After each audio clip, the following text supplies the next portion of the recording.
What's up, guys? I'm going to talk about why the team a prospect goes to in the NBA matters for their career. In today's video, I'm going to talk about some examples of why team matters for a player and some arguments against these points. Of course, some teams do have better development programs. A lot of teams lack leadership for young players, and some players may not even have the opportunity to show their talent, or just not confident enough. In today's video, I'm going to dive into these reasons on why the NBA team matters for young players in the league. With that being said, let's get right into it. The place a player lands will impact the player's career. Even if you think a player can develop with any team, some players don't get tons of opportunity to start. Opportunity decides a lot of things for a young player and how they develop, in my opinion.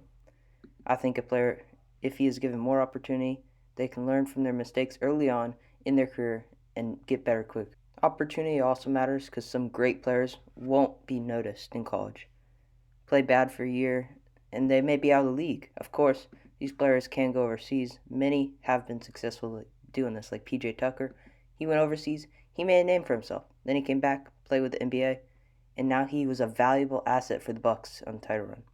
Opportunity will have an impact on a player's career, and I think most players can fight through adversity to get this opportunity to be looked at by the NBA, get NBA role on a team. So it may come down to the development of a franchise. On teams like the OKC Thunder, there's a lot of opportunity for young players to show their talents, show how good they are. We all know all those players get a ton of opportunity. They get put in a position where they can succeed. But not every team has that. Going on to my next point, a franchise's development staff does affect a player's career. There's no doubting that. And it matters because most of these kids are coming to the NBA. They haven't unlocked their potential. And there are great development programs. We all know of Raptors, the Spurs have great development programs. This will matter how a player develops, of course. We all know that. And if they're put in a situation to succeed on the court, a team helps bring out the good in player, helping them be a better player, encourage their strengths, encourage their weaknesses, play to their strengths, though. We have seen teams with great development programs help good player turn great. Examples are Spurs with Kawhi, Raptors with Pascal, so many other teams. There are many examples like PG on the Pacers. The team's development program is very important, but I think a player's development starts with leadership from the players and from the staff. And that brings me into my next point. Leadership, in my opinion, is critical for young players. Players need a role model, show them how to act, how to carry themselves in the league, and most players don't have much leadership when entering the league due to their lack of experience in the league. But we have seen guys like LaMelo go to teams don't have an established culture and help them. Of course, the Hornets also signed Gordon Hayward for that massive deal for a reason, but LaMelo still deserves a lot of credit. Situation with Josh Jackson is another great example. A guy who comes in the league, doesn't have anyone to look up to on a horrible Suns team, and loses his confidence, doesn't have much maturity. And once he matured, he learned from leaders and he clawed himself back in the NBA. Now he's a good player.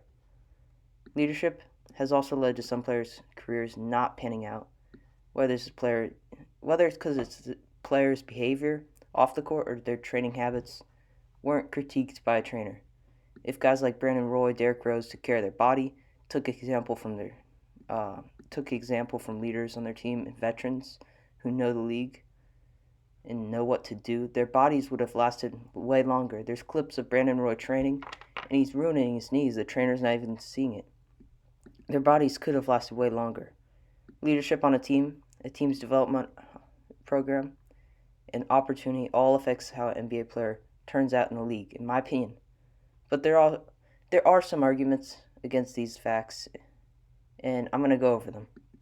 An argument against the idea that opportunity affects a player's career could be countered by saying a player will develop. They will have the same amount of skill if he is put in the G League or the NBA, and I would respond to this by saying that while skill level may be the same, a player won't have the experience of playing against the best of the best on a nightly basis.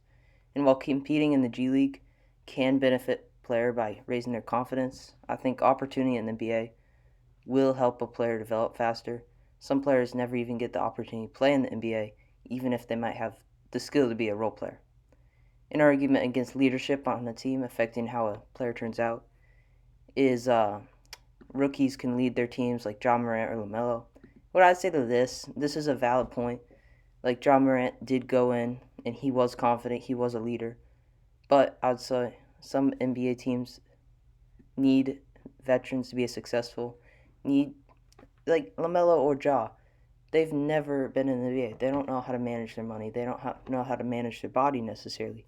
LaMelo might because he had his brothers for leadership. But those teams, you both have Jonas Valanciunas and Gordon Hayward, great veterans. So that's how to respond to that. Finally, an argument against team's development program not helping a player would be most players get their own personal trainers today.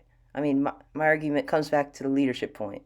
If teams, coaching staff cares about a person, cares about who you are, I think that helps young players find their place in the league.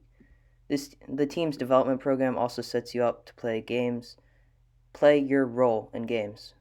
Do what you do best. And if you aren't playing